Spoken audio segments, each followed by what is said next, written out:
everyone, it's Hannah and welcome to my YouTube channel.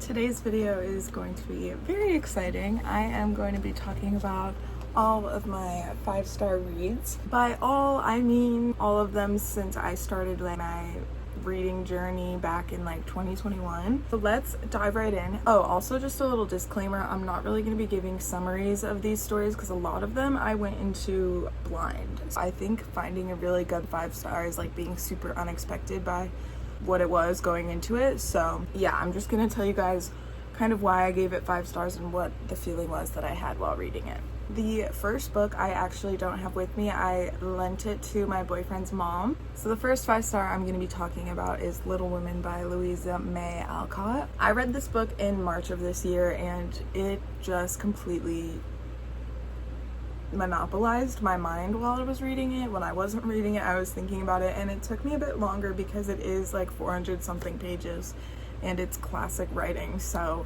it's writing from the 1800s that takes you a bit longer to kind of understand what she's saying. But I absolutely adored this book, and I watched the movie right after and I was just sobbing. There was so much that I didn't really know or didn't really expect to happen, and it just completely blew me away. I think I gave it 5 stars because of the writing was just beautiful, and I think the sisterhood and that feeling of womanhood and female experiences and experiencing life with your sisters was just really hit me to my core. I definitely could relate to it. Oh, also, I just had my graduation party and my aunt and uncle got me this little crew neck that says "In my author era." Stop. That is so cute. So yeah, I thought I'd wear that. You can't really see it, but I'm gonna put them behind me so that you guys can kind of get a prettier view, you know what I'm saying? Okay, so the next 5-star read I'm going to show you is a book that I recommend very lightly because it is very traumatizing and heavy, and just check trigger warnings. That is A Little Life by Anya Yanagihara. I mean, this should say all you need to know. I have sticky notes on here that are just essays about how that page or chapter made me feel. This book destroyed me and put me back together in the best way possible. Jude will always have a place in my heart. I think about this boy every fucking day of my life. I think about Jude every single day. At the back of all my books I put when about I read them. Well, I didn't for this one, I just wrote I love you. I gave it 5 stars just because although I wasn't super happy while reading it, this book completely consumed me for the time that I was reading it. I cried, I laughed, I loved with them, I lost with them. It was beautiful and perfect, and I absolutely do recommend it if you can handle some heavy topics and some heavy scenes that might make you want to put the book down for a little bit. I mean, okay, next, I have not revisited this book in so long, but I've never doubted that it is a 5-star in my soul and my heart, and that is Twisted Games by Anna Hong. This is the only 5-star I have on any Anna Hong book. The rest of them are at 4.75 because there's just 1 or 2 things that happens where I'm fuck. I wish that didn't happen. And I actually did have Twisted Hate as a 5-star, but then I kind of walked it back just a little bit. This book, I mean, this is just my favorite Anna Hong book. I ate this up so fast. I'm pretty sure I read this, yeah, I read this in 2 days. I literally wrote, I loved every page of this book. Yeah, I read this in 2023, last year, which that's crazy. I feel like I read this so long ago, but I just remember how I was kicking my feet and giggling and just dying at everything that was happening in this. I didn't want it to end. I was obsessed, and then I went right into Twisted Hate and just wanted the same feeling, and I think I got it a little bit, but it just wasn't the same, you know? So I think that's also why I kind of walked back my 5-star rating before, but this is amazing. I didn't love the first book in this series either, so I think this book was kind of why I continued on that Anna Hong journey, so definitely glad I did. Okay, next is a new read. I literally just finished this, and that is Just for the Summer by Abby Jimenez. I freaking loved this book so much. There's another Abby book in here that is actually the first book in this series. This is the third in an interconnected standalone situation, but this book was just the epitome of pure love and like doing things for people that you care about simply because you care about them and not expecting anything in return. It was just such a pure, beautiful read, and I really loved that. And there's something about Abby Jimenez's writing where I just am like, no breaks, I just want to binge it in 2 seconds. Incredible how she does that. I have no idea. It's like something takes over my soul and is like, you must finish this book now. I literally read this in 24 hours. So I think that's another thing about 5 stars for me, is if I can put a book down, and that doesn't go for all of them, because like I said with A Little Life and Little Women, those books took me a bit longer, but when I really fly through a book, I think that lets me know if it will be up there higher in my rankings a little bit. Ew, what is on this book?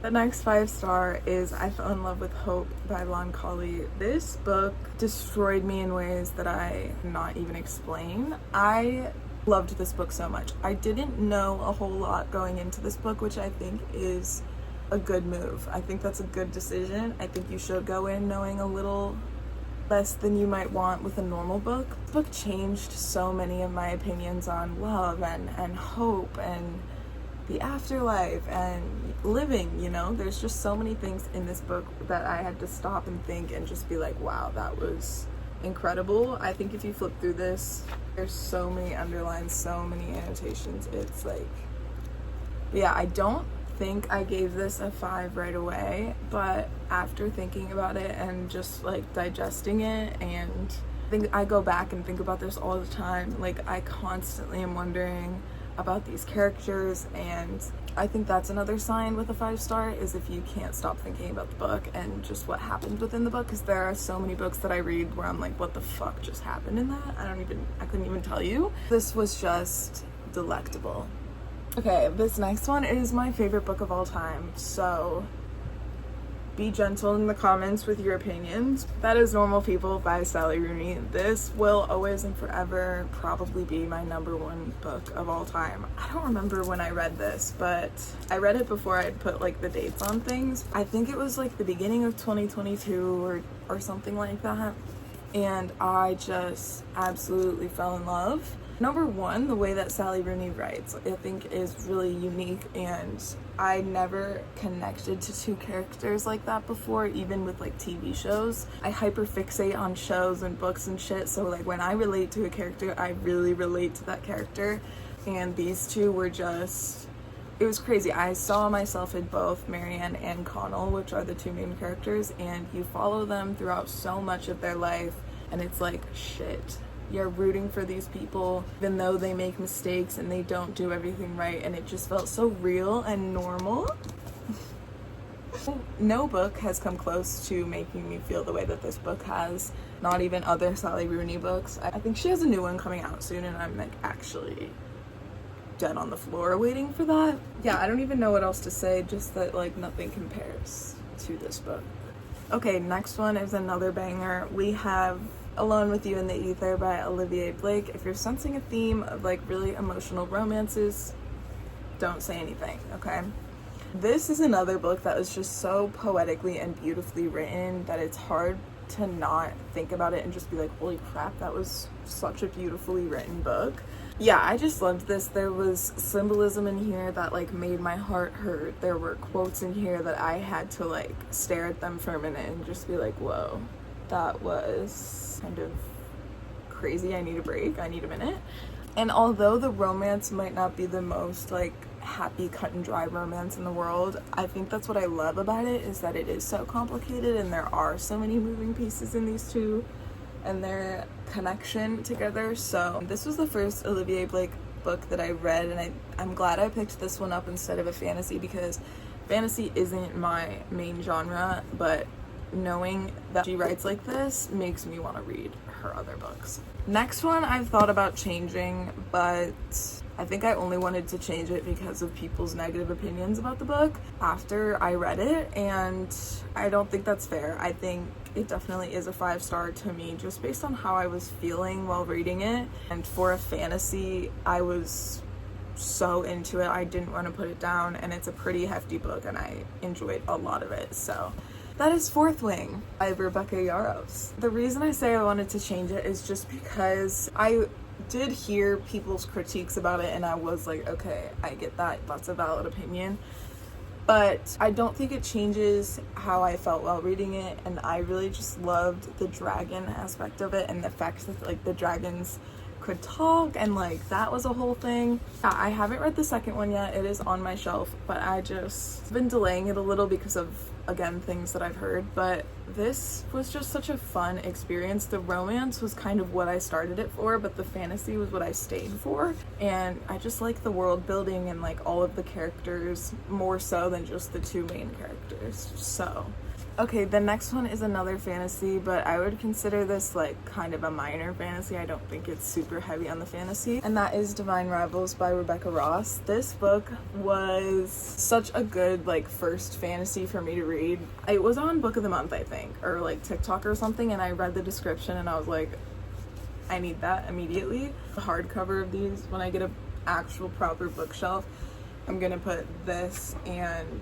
the other one next to each other because this one says Dear Iris and the other one says Dear Roman. Shut the F up. But this book had me in a chokehold. I was distraught when I finished it. I was like, I need the next one right now. I read the second one this year and I didn't give it 5 stars, but it was pretty high up there. I did enjoy it, but there was just something about this book and the feeling that it gives you that was missing from the second one, but that doesn't take away from how amazing this one was. Okay, last one is the other Abby Jimenez book that I wanted to talk about, and that is Part of Your World. There is something about this love story in this book in particular that will always stick with me and stay with me. I loved this book so much. I mean, I annotated it a lot and you can tell it's at the start of my journey because look how long and weird those tabs look. That's just not how I do it now. But I literally wrote that I'm devastated that it's over. Accurate. Like the small town of this, the romance of this, the man in this, like everything was just so perfect. And I actually picked this book out on my own on Book of the Month.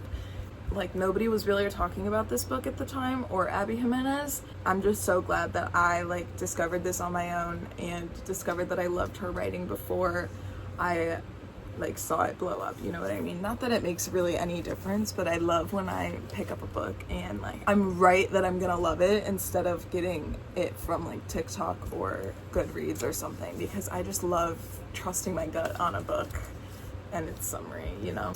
So this is actually the last one, but yeah, those are all of my 5-star reads. So most of those I read in 2023, 10 5-star reads in a 2-year period. I feel like that's pretty good. There's that too. But yeah, if you guys like this video, please give it a thumbs up and let me know. Subscribe if you'd like to see more from me, and let me know what else you guys would like to see. Yeah, I've had a busy week and a half, so I've been slow with posting, but I'm going to pick that up here soon. So yeah,